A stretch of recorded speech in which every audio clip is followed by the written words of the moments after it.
प्राचीन काल में चित्रांगद नामक राजा बड़े प्रसिद्ध हुए। वे मगध के राजा थे और सदा अपनी प्रजा के सुख चैन का ध्यान रखते थे। उन्होंने अपने राज्य में अनेक विद्यालयों, चिकित्सालयों और अनाथालयों का निर्माण कराया ताकि राज्य का कोई भी व्यक्ति, बालक बालिका शिक्षा, चिकित्सा और आश्रय से वंचित न रहे। एक दिन अपनी प्रजा के सुख दुख प्रत्यक्ष रूप से जानने के लिए वे अपने मंत्री को साथ लेकर नगर भ्रमण के लिए निकले। उन्होंने गांव कस्बों की यात्रा कर विभिन्न जन समस्याओं को जाना। कहीं सब ठीक था तो कहीं कुछ परेशानियां भी थी। राजा चिंतित लोगों को उनकी समस्याओं के शीघ्र समाधान का आश्वासन देकर महल में चले आए।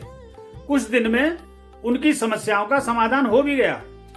एक दिन जंगल से गुजरते हुए राजा को एक तेजस्वी संत से मिलने का अवसर प्राप्त हुआ।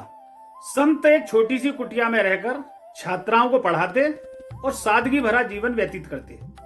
राजा यह देखकर संत से बड़े प्रभावित हुए।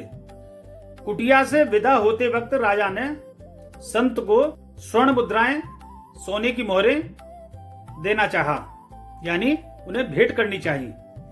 संत ने विनम्रता से कहा, राजन, इनका हम क्या करेंगे? इन्हें गरीबों में बांट दो। राजा ने जानना चाहा कि आश्रम में होने वाले खर्चों की पूर्ति आप कैसे करते हो? संत मुस्कुराकर बोले, हम स्वर्ण रसायन से तांबे को सोना बना देते हैं। यह सुनकर राजा बड़े चकित हुए। राजा ने कहा, अगर आप वह दिव्य रसायन हमें भी उपलब्ध करा दें तो मैं अपने राज्य को वैभवशाली बना सकता हूं।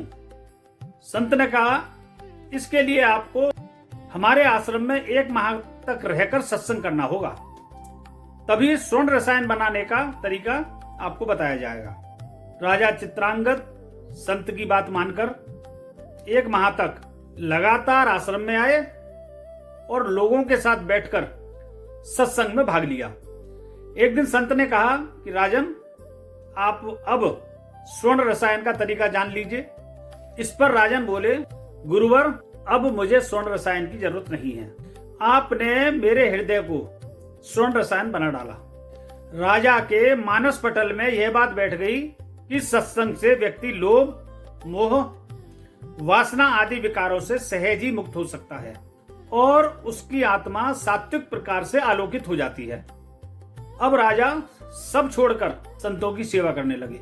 राजा और संत की इस वीडियो का, इस कहानी का तात्पर्य है कि संतों के शरण में जाने से, स्वाध्याय करने से, संतों की सेवा करने से, सत्संग करने से व्यक्ति के जो मनोविकार होते हैं वो निकल जाते हैं और सांसारिक जो लोभ, मोह और बाकी दुर्व्यसन है वो सब निकल जाते हैं। इसलिए आप जो काम कर रहे हैं उसे मनोयोग से करें और अपने इष्ट को, जो आपके इष्ट हो, उनका स्मरण करते रहें, क्योंकि वृंदावन वाले संत स्वामी प्रेमानंद जी भी नाम जप पर जोर देते हैं।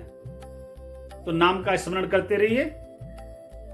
जरूरी नहीं है कि आप 1 घंटे 2 घंटे बैठकर मंदिर में, है ना, या घर के मंदिर में बैठकर पूजा करें। Work is worship. कृष्ण भगवान ने भी कहा है, कर्म सर्वोपरि, बाकी तो फिर जाहि विधि राखे नाम ताहि विधि रहिए। जय सिया राम। हर हर महादेव।